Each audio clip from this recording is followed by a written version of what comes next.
Alam nyo ba na bilang isang empleyado, may mga karapatan tayong dapat malaman at ipaglaban? Ngayon, pag-usapan natin ang 5 pangunahing legal na karapatan na dapat alam ng bawat isa sa atin.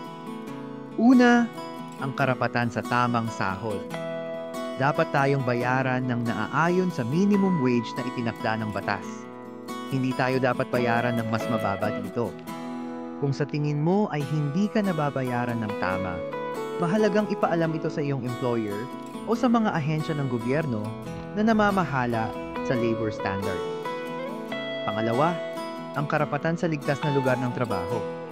May obligasyon ng mga employer na tiyakin na ang ating kapaligiran sa trabaho ay ligtas at malinis. Kung may mga panganib o hindi ligtas na kondisyon, dapat tayong makapag-report ng walang takot na mawalan ng trabaho. Ang ating kaligtasan ay dapat na laging unahin. Pangatlo, ang karapatan sa hindi diskriminasyon. Walang sino man ang dapat maapektuhan sa kanilang trabaho dahil sa lahi, kasarian, relihiyon, o anumang personal na katangian.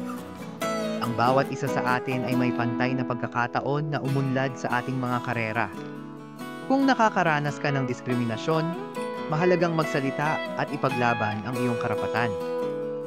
Pang-apat, ang karapatan sa pahinga at bakasyon. Lahat tayo ay nangangailangan ng oras para magpahinga at mag-recharge. Ayon sa batas, may mga nakatakdang araw ng pahinga at bakasyon na dapat ibigay sa atin.